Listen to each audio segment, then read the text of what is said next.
প্রকৃতির গোপন স্থপতি কাঠবিড়ালিরা যেভাবে গড়ে তোলে নতুন বনভূমি তা আমাদের ধারণারও বাইরে। হয়তো কোনো এক শীতের সকালে আপনি একটি কাঠবিড়ালিকে দেখলেন ব্যস্ত হাতে একটি বাদাম মাটিতে পুঁততে। আপনি ভাবছেন এটি তার আগামী দিনের খাদ্য সঞ্চয়, কিন্তু আপনি কি জানেন এই ছোট প্রাণীটি আপনার অজান্তেই আমাদের ধরিত্রীর জন্য কত বড় একটি কাজ করে চলছে।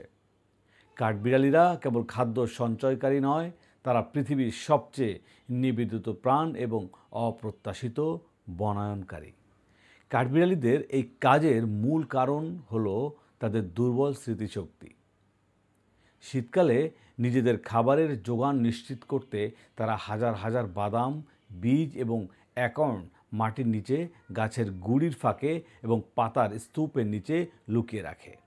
তাদের এই লুকানোর প্রক্রিয়া অত্যন্ত সুশৃঙ্খল, কিন্তু সমস্যাটা হলো তারা তাদের লুকানো জায়গায় প্রায় 3/4 ভুলে যায়। বিজ্ঞানীদের মতে কাঠবিড়ালিদের লুকানো প্রায় 75% খাদ্যই কোনো না কোনো কারণে আর খুঁজে পাওয়া যায় না। আর এখানেই প্রকৃতির জাদুকরী অধ্যায়টি শুরু হয়। যে বাদামগুলো কাঠবিড়ালিদের স্মৃতি থেকে হারিয়ে যায়, সেগুলো মাটির উর্বরতা আর বৃষ্টির পানি পেয়ে অঙ্কুরিত হতে শুরু করে। সময়ের সাথে সাথে এই ভুলে যাওয়া বীজগুলো থেকেই জন্ম নেয় ছোট চারাগাছ, যা ধীরে ধীরে একটি পূর্ণাঙ্গ বৃক্ষে রূপান্তরিত হয়। এভাবেই বছরের পর বছর ধরে লক্ষ লক্ষ নতুন গাছ পৃথিবীতে জন্ম নেয়, যা পৃথিবীর বনভূমিকে নতুন করে গড়ে তুলতে সাহায্য করে। কাঠবিড়ালির এই আচরণকে বলা হয় অ্যাকাউন্ট ডিসপার্সাল বা বীজ ছড়িয়ে দেওয়া।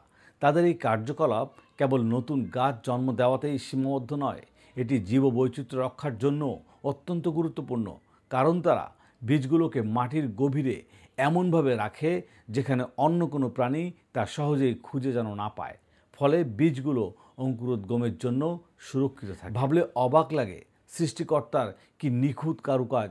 যে প্রাণীটি কেবল নিজের বেঁচে থাকার তাগিদে কাজ করে যায়, সে নিজেই অজান্তে পরিবেশের ভারসাম্য রক্ষা ও পুনর্বনায়নের মতো একটি বিশাল কাজ করে চলছে। কাঠবিড়ালিদের এই নীরব ভূমিকা আমাদের চোখে আঙ্গুল দিয়ে দেখিয়ে দেয় প্রকৃতির প্রতিটি ক্ষুদ্র প্রাণীও কতটা গুরুত্বপূর্ণ। একটি ছোট্ট কাঠবিড়ালির একটি বাদাম লুকিয়ে রাখার সামান্য চেষ্টাই একদিন একটি বিশাল সবুজ বনভূমির জন্ম দিতে পারে।